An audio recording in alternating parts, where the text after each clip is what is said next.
हाँ, ये जो शेर है ना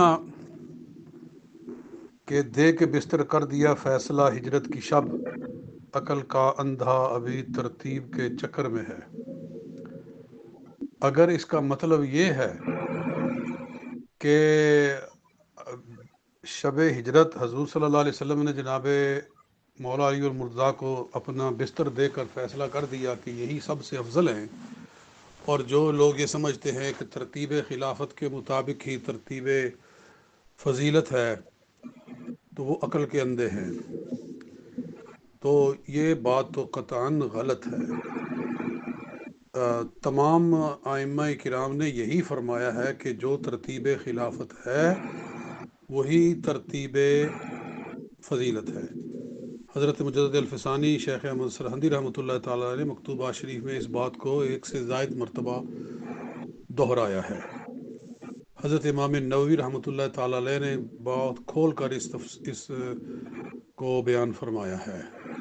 और इसी तरह शेख अब्दुल हक मुदस्सिर रहमतुल्लाह ताला अलैह ने तकमीलुल ईमान में, और इमाम नसफ़ी ने अपनी अकायद नसफ़िया में, यानी मैं कितनी किताबों का नाम लूँ।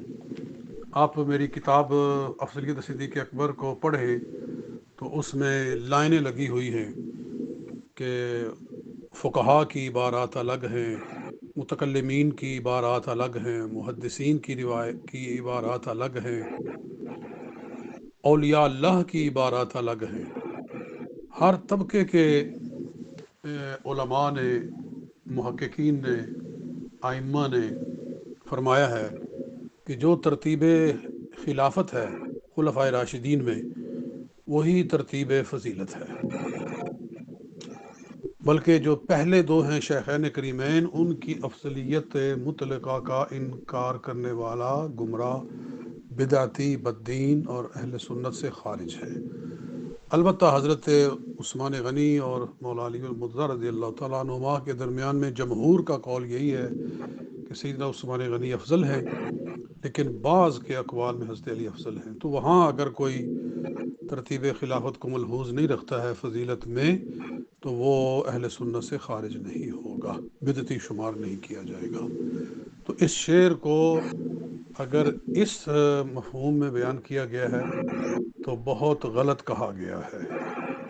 और अगर कोई और मकसद है शायर का, कहने वाले का, या इसकी कोई वो तावील करते हैं, तो वो फिर अलग बात है।